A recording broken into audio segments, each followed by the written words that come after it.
Good day to you, dear Tudor Giorgio, the Good day. Hello. director, first of all, a dear friend, and the director of Freedom, Libertate, חירות.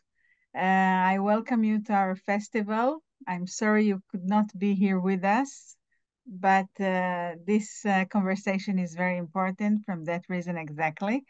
So first, let me congratulate you on the winning of 10 GOPO, the Romanian Oscars, for your movie, which makes us very glad to see the movie of the year. This is what was decided. Did it come as a surprise? Did you anticipate this huge success? I mean, with the awards, you never know. Doesn't matter if it's Cannes National Awards, smaller festivals. It's about people's tastes. You cannot predict. So I mean, I'm very happy mostly for my team, for my crew, for the people who are working so impressive in costumes, set design, for actors. They did an amazing job. So I think it's these It's a rewards great are, gratitude for everybody. yeah, yeah. Okay.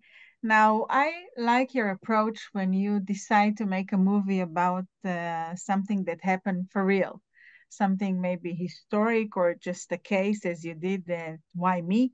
But this time you took a very big story.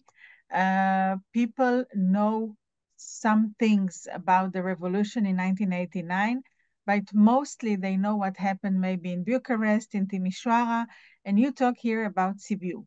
Why? What was so special about Sibiu? Why did you decide to concentrate on this city in particular?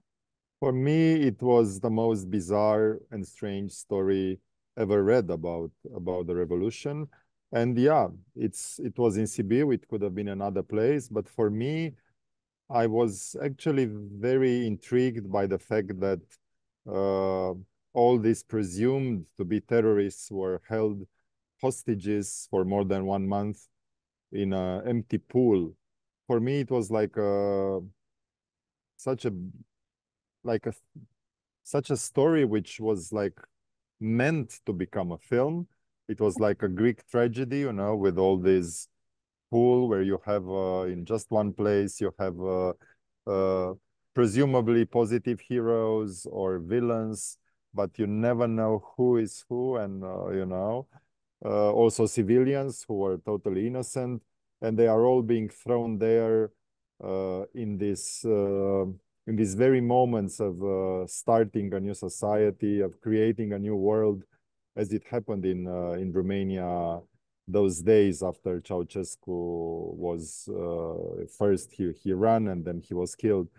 So this particular story, I think, offered such a great dramatic tension and so many possibilities of how to run it in and how to adapt it for a script. So I immediately said, yeah, it's challenging, it's provocative, it could have been a failure, but I said I have to try it. Okay. First of all, I want to share with you the feeling that when I saw the situation in this pool you're talking about, and I don't want to make spoilers, but the pool is a thing in the movie. I felt that it was like a microcosmos of the society. I mean, you have everything and everyone inside, and it reflects something that happened in society. And I see that I understood it well. Um, but when this happened, what was actually I think that up until now, we don't know who was the first who shot. And something there happened that made it all become such a chaos. Can you explain us a bit about the background, actually, for the people who Yeah. know less? First of all, I'm really glad you mentioned this microcosmos in the pool, because it's exactly what first of all Juana, the producer of the film, wanted, and she found the story, and she asked Cecilia, the scriptwriter, to write the first draft, and she was also mentioning this concept that this pool became a place where all all categories, all kind of people are being there. It's like a micro Romania in this pool. The essence, yes. And yeah, I mean the background was not too different from what you have seen in the film. I mean, I decided deliberately to start the action in the morning when actually people have been shot and there were killings and nobody knew who started first, as you said. So I didn't want to do a reenactment of the revolution or to observe how people were on the streets and all the movements. For me, it was, I think, important to capture this chaotic feeling and again, if we talk about context, for me, it was strange to understand how people who were neighbors, people who were brothers in a way, you know, they knew each other, how it was possible for them to kill each other with this huge, immense outburst of violence And hate. and hate. And I think it's not a particular Romanian thing. I think all these kind of big changes, revolutions, big movements at a not just at a small, huge scale, nationwide scale, they maybe not every time, but more often, I think they are associated with this kind of violence, hate, and with chaos. And I wanted to focus on it. And this is exactly the feeling that not only there is a pool there, but it seems like that once the movie starts, we are being thrown to the deep water. I mean, it takes a few moments to understand what's going on here. And because I didn't want to, you know, to offer very precise clues. Like, of course, if I would have done an American film, I would have definitely make things much more accurate, but this was not the idea. I think the whole concept was to show the immerse chaos into the action and for the viewer to feel the same kind, to share the same kind of feelings like of the main hero who was caught in this police building, not knowing who started first, why people got killed, and the fear for their own lives was huge. And this is something what the real people who experienced these events told me a lot. Yeah, it's like one simple person got caught in a very, very unusual situation.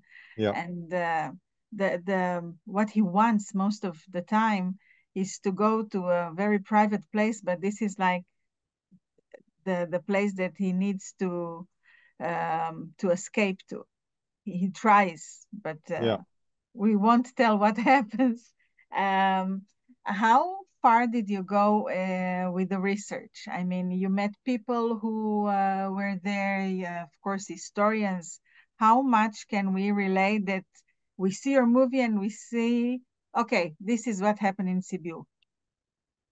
I mean, I can only tell you that most of the people who were on the streets or people who were in these, either in the army unit, either in the police, they told me, yeah, you captured it so well, and it was exactly like you people portrayed. So for me, it was you know, flattering, but again, I did not meant to do like a documentary or to capture the, but for me, all these small details were important, and they came from a very deep and thoroughly research, because we spent more than 2 years reading a couple of books which were written on these events. Of course, two different perspectives. The army was one perspective, totally clashing still in the books with what the people coming from militia or Securitate were confessing. But then the most important were the interviews. I was looking for the ones, for the commander of the army, for a lot of people from the pool, policemen, people from Securitate, but also civilians. And I ended up actually modeling some of the characters, like Lehu. It's really it's based so much on a real character which I found, which I met, and he was a civilian, you know, open mouth, very very courageous, and it's exactly like this. Some others as well. The story with the family losing their child in the car being shot. It's real, and I met the parents. It was one of the most complicated meetings to have and to undergo for the whole research, because it was like, you know, I realized in that moment that trauma is still present, and So many beside years being a after it. yeah, beside being a film about, you know, these events and chaos and terrorists, I think it's also about living with the trauma, and about uh, not accepting it, but enduring the years and years of a very complicated, I think, situation, which, if we talk about families and on a personal level, it was really hard to be, or it's even hard to understand now. But so I think I wanted this long period, because otherwise, I think my perspective about the film was not. I mean, I was basically I wouldn't have been prepared for the film, and at the very beginning, the story was told through the perspective of just one single character, which is the police officer, and then Yeah. after these lots of meetings and research, I proposed to Cecilia, the scriptwriter, let's have another approach. Let's do a more choral film. Let's rewrite a bit the story, and let's go from one place to another with all these characters guiding us, but then more like what Robert Altman did masterfully in one of his great pictures in Shortcuts or in others. So actually, it was beside the amazing story that you discovered. It was the personal, the meetings that gave you a new perspective that you didn't know. I mean, this was the big Yeah, surprise definitely. as far as you're concerned. Yeah, definitely. I mean, always I think it's more interesting to keep the big political changes and social changes as a backdrop, but I think it's always more interesting to focus on The little personal person. destinies, on the little persons, and Yeah. that's why I felt very empathic, and this was also my perspective of you know, of the civilians and of the people who were you know, left alone in the pool, and I could relate a lot to them. Now, when this movie is shown and it has a great success, and I wish it works this way from now on as well, young people see it. Young people who didn't exist at the time, and I'm talking first of all about young Romanian people. How do they react to that? I mean, I was surprised because they were, of course, at the beginning they said, "Oh, we don't want to hear anymore, and for us, it's not a topic. So why They're going fed up. into the past?" They are fed up, but actually, I realized that they didn't even know about it because they don't study it properly. The teachers, you know, just go through, and it's the whole revolution is being portrayed in a very, you know, triumphalistic way. What they know is, you know, the dictatorship was you know, terminated by the people. Ceausescu was killed, and this is it. I mean, they This is don't surprising find, what you're saying. yeah. So that's why for them it was, I think, first of all, very surprising that a Romanian film was able to hold them so tight, and it was not even time to look on Instagram during the film, which they all do. So they were very surprised, and at the end, I think there were many more questions, not just about the film itself, but I think about the The whole concept. history, all our recent history, because they don't understand what this Securitate means. What was the role of Securitate Wow. as an institution, as a and it was not just the audience; there was It also is a my young trauma. You actors. can relate. Yeah, A yeah, big yeah, yeah, trauma. yeah, but for them, you know, these 20 to 25, 27-year-old, they don't have a clue. For them, uh, it's part of a history which they were not having you know, anything to do with it. So it took time for me to explain that, for example, the police and the Securitate were, I mean, Militia and Securitate, they were so much hated by Romanians, and they were the main instruments of the dictatorship regime. Yes. Yeah, so yeah, it was a complicated discussion after the film with the young audience. Okay, this is surprising. Now let's talk production-wise. I think you had what, hundreds of participants in the movie. You took, where was the movie shot, and tell us a bit about the production. I think it was kind of complicated this time. I think it was complicated, but yeah, I mean, definitely it was the most complicated film which I've ever done up to now. Mm-hmm. I think it was tour de force in many for many aspects. I think it was you know, we had hundreds of, as you said, hundreds of actors, extras. It's not Hollywood that you do it on computer. Yeah, I mean, we did a bit of a computer work, which was essential, but mostly I think we had to do it, you know, old school way. And I mean, we were lucky to doing it under COVID times. The war in Ukraine started while we were shooting in military units with you know, guns and this and that. I mean, it was psychologically, it was not easy.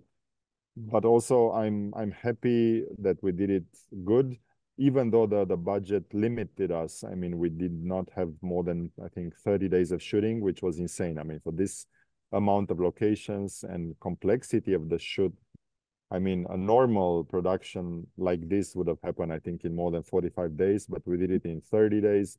So imagine the rhythm, the tension, and this you had to be prepared every, sorry? Where did you shoot it? We shot it in Brăila, which is a wonderful city. Doesn't you know, resemble a lot with Sibiu, but there we found the pool. So we also found some other locations which we have used to recreate bits of Sibiu, like the police station, the army, and so on. But also we shot Bucharest, and of course we shot some scenes in Sibiu as well, but it's still very different now from what it was. And this was a production that got budgets from outside Romania as well? We asked for a co-production in Hungary, and luckily they approved it immediately, because I think it was just, you know, it was the moment for them to also do a co-production with Romania. We got some funding for Hungarian projects in the past, so it was the moment for us to be funded, and it was quite fast. They loved the story, and it was a great collaboration with Berger Josef, our co-producer there. What do you think is the most important thing that a viewer should take from this movie? What would you hope for? I think the most important, for me, the most important thing is to realize that, you know, we haven't learned our lessons. And after years and years, you know, still I think people can be so easily manipulated by media, and now by social media, while back then it was just in Romania one single TV station, but which contributed a lot to the whole chaos with poison water, with terrorists and so on. But people were believing, you know, and today I think we are in the same situation every day, you know, being bombed with tons of information about wars, about who did this and who did that. And actually, I think it's not enough of a fact-checking, and it's a lot of manipulation of people's minds. So I think they should reflect on it, and they should realize that we do not talk about you know, a purely historical film, but we talk about present here. And I have to confess that when I first saw the movie, the very first time, I saw it a few times already to actually understand what's going on, and I felt I need to. I thought about what was going here in Israel all the time, because the manifestations and